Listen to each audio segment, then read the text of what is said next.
ایک اور استدلال، بہت ہی باریک استدلال، میں کہتا ہوں، میں سلام کہتا ہوں ایسے علماء اہل سنت کو جنہوں نے اپنی کتابوں کے اندر یہ حقیقتیں لکھ کے دنیا والوں کی آنکھیں کھول دی۔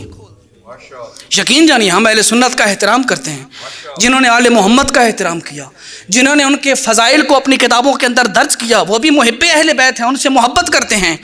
آئیے دیکھتے ہیں فاطمہ تو بضعۃ منی سے لوگ کیا سمجھے ہیں۔ ابو القاسم سہیلی اہل سنت عالم ہیں، کہتے ہیں انما فاطمہ تو بضعۃ منی کا ایک مطلب یہ بھی ہے جس نے فاطمہ کی توہین کی اس نے محمد کی توہین کی۔ من سبھا فقد کفر، جس نے سیدہ کو گالی دی نعوذ باللہ وہ بندہ کافر ہو گیا۔ لیکن یہاں رکا نہیں، اس سے ایک قدم آگے بڑھ کے کہتا ہے پھر دوسرا رخ یہ بنتا ہے من صلی علیہا فقد صلی علی ابیہا۔ اگر کسی بندے نے فاطمہ پہ درود بھیجا تو وہ فاطمہ پہ نہیں، یہی سمجھو محمد پہ درود بھیجا۔ اللہ اکبر یا علی۔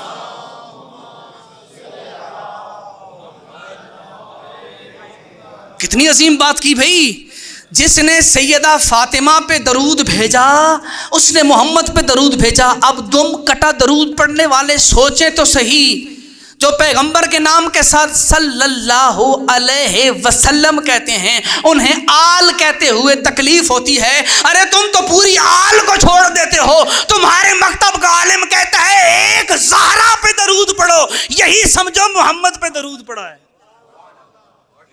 یہی سمجھو محمد پہ درود پڑا ہے۔ تو کیا خیال ہے کسی نے سوال نہیں کیا ہوگا؟ امام سہیلی اتنا بڑا دعویٰ کر دیا کہ فاطمہ پہ درود پڑھو تو محمد پر درود پڑھنا شمار ہوگا۔ کہا اس کی دلیل کیا ہے؟ کمال دلیل دی اس عالم اہل سنت نے، کہتے ہیں اس کی دلیل یہ ہے مدینہ شہر تھا، مسجد نبوی تھی، ذرا اس منظر کو تو دیکھو۔ اب وہ دلیل دے رہا ہے عالم کہ کیوں میں نے کہا ہے کہ فاطمہ پر درود پڑھنا ایسے ہے جیسے محمد پہ درود پڑھنا۔ کہتے ہیں اس کی وجہ یہ تھی، صحابیوں کی فہرست میں ایک صحابی کا نام آتا ہے، نام ہے ابو لبابہ، مسجد نبوی میں کھڑا ہے، اپنے ہاتھوں کو رسی کے ساتھ باندھ کر اس نے ستون سے باندھ دیا اور قسم اٹھائی کہ جب تک محمد مجھے آ کے آزاد نہیں کرتے میں نے آزاد نہیں ہونا،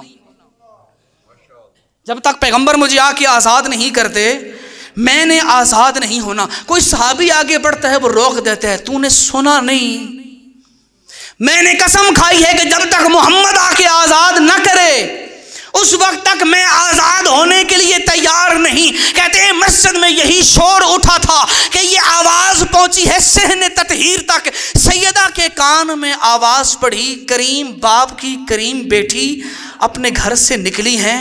اب مجھے نہیں معلوم بی بی کا سن کیا تھا، آگے آ کے جناب سیدہ نے اپنے تطہیر والے ہاتھوں سے اس رسی کو کھولنا چاہا کہ جس رسی سے ایک صحابی بندھا ہوا تھا۔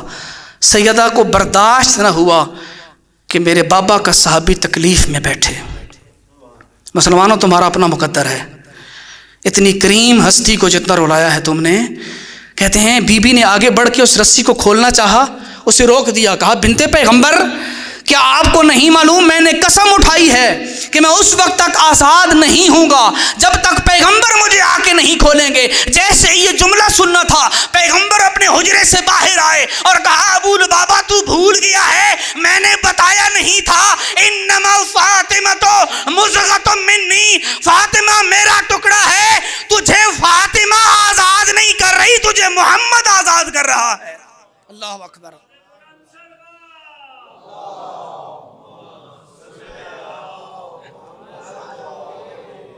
تجھے فاطمہ آزاد نہیں کر رہی تجھے محمد آزاد کر رہا ہے، کریم باپ کی کریم بیٹی۔ چند لمحے برداشت نہیں ہوا کہ میرے بابا کا صحابی بے شک قسم اٹھائی ہے لیکن رسی اپنے ہاتھ میں باندھ کے ستون کے ساتھ بیٹھا ہو، بی بی نے آ کے اسے آزاد کر دیا۔